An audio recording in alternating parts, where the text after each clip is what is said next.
Hello दोस्तों आप सबने महात्मा बौद्ध के बारे में ज़रूर सुना होगा, जिन्हें भारत के अलावा अन्य कई देशों में लोग भगवान मानते हैं। आज हम इस वीडियो में उस जगह की बात करेंगे जहां महात्मा बौद्ध ने ज्ञान प्राप्त किया।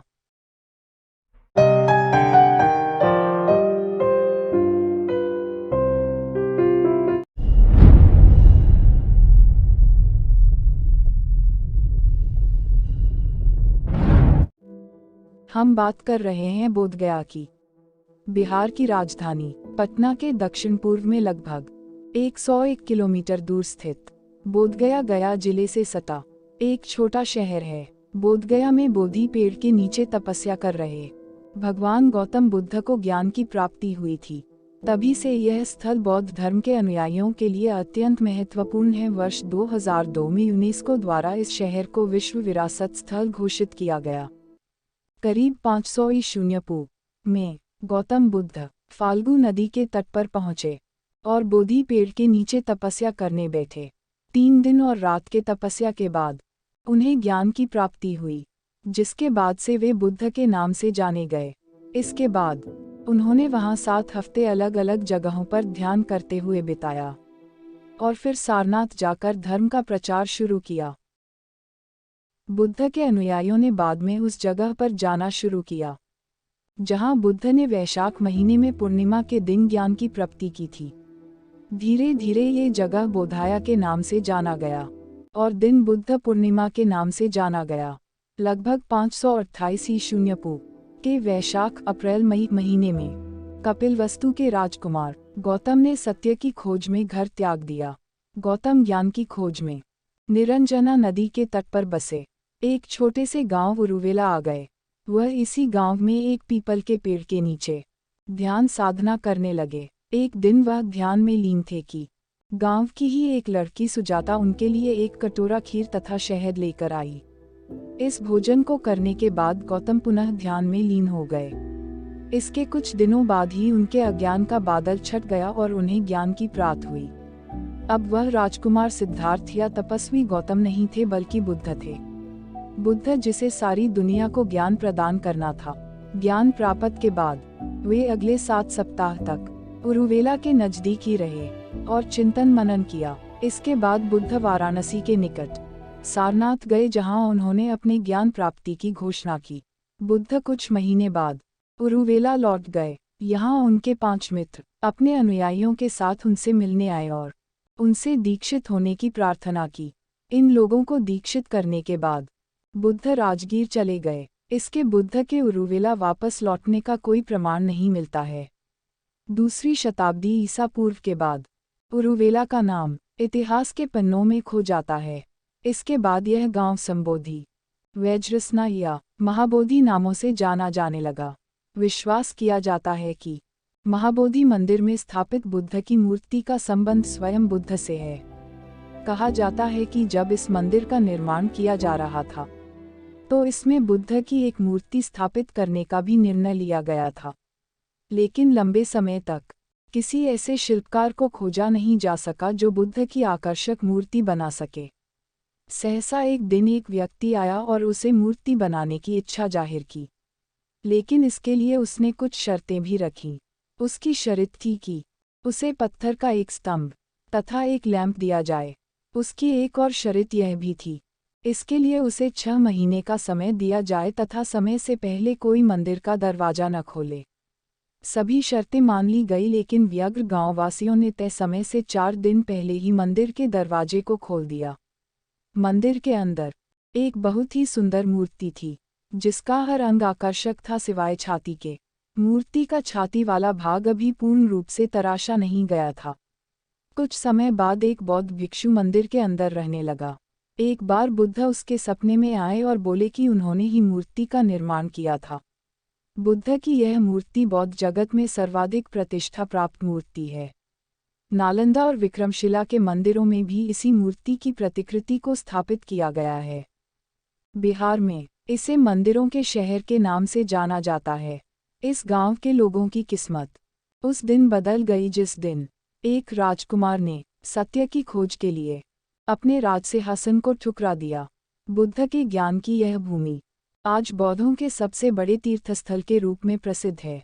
आज विश्व के हर धर्म के लोग यहाँ घूमने आते हैं। पक्षियों की चहचहाट के बीच गच्छामि की हल्की ध्वनि अनोखी शांति प्रदान करती है।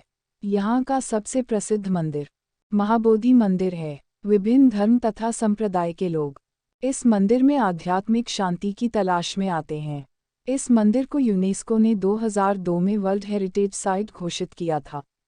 बुद्ध के ज्ञान प्राप्ति के 250 साल बाद राजा अशोक बोधाया गए। माना जाता है कि उन्होंने महाबोधि मंदिर का निर्माण कराया। कुछ इतिहासकारों का मानना है कि उनके काल में इस मंदिर का निर्माण कराया गया या उसकी मरम्मत कराई गई। हिंदुस्तान में बौद्ध धर्म के पतन के साथ साथ इस मंदिर को लोग भूल गए थे और ये मंदिर धूल और मिट्टी में दब गया था। 19वीं सदी में सर अलेक्जेंडर कनिंघम ने इस मंदिर की मरम्मत कराई। 1883 में उन्होंने इस जगह की खुदाई की और काफ़ी मरम्मत के बाद बोधगया को अपने पुराने शानदार अवस्था में लाया गया। यह मंदिर मुख्य मंदिर के नाम से भी जाना जाता है। इस मंदिर की बनावट सम्राट अशोक द्वारा स्थापित स्तूप के समान है। इस मंदिर में बुद्ध की एक बहुत बड़ी मूर्ति स्थापित है। यह मूर्ति पद्मासन की मुद्रा में है।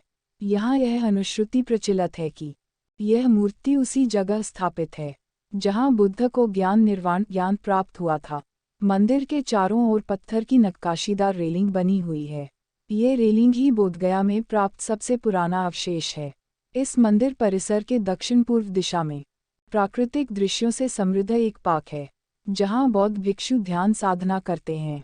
आम लोग इस पार्क में मंदिर प्रशासन की अनुमति लेकर ही प्रवेश कर सकते हैं। इस मंदिर परिसर में उन 7 स्थानों को भी चिन्हित किया गया है जहां बुद्ध ने ज्ञान प्राप्त के बाद 7 सप्ताह व्यतीत किया था। जातक कथाओं में उल्लेखित बोधि वृक्ष भी यहाँ है। यह एक विशाल पीपल का वृक्ष है जो मुख्य मंदिर के पीछे स्थित है। कहा जाता है कि बुद्ध को इसी वृक्ष के नीचे ज्ञान प्राप्त हुआ था। वर्तमान में जो बोधि वृक्ष है वह उस बोधि वृक्ष की 5वीं पीढ़ी है। मंदिर समूह में सुबह के समय घंटों की आवाज मन को एक अजीब सी शांति प्रदान करती है। मुख्य मंदिर के पीछे बुद्ध की लाल बलुए पत्थर की 7 फीट ऊंची एक मूर्ति है। यह मूर्ति वज्रासन मुद्रा में है। इस मूर्ति के चारों ओर विभिन्न रंगों के पताके लगे हुए हैं जो इस मूर्ति को एक विशिष्ट आकर्षण प्रदान करते हैं। कहा जाता है कि 3री शताब्दी ईसा पूर्व में इसी स्थान पर सम्राट अशोक ने हीरो से बना राजसिंहासन लगवाया था और इसे पृथ्वी का नाभि केंद्र कहा था। इस मूर्ति के आगे भूरे बलुए पत्थर पर बुद्ध के विशाल पदचिन्ह बने हुए हैं। बुद्ध के इन पदचिन्हों को धर्मचक्र प्रवर्तन का प्रतीक माना जाता है।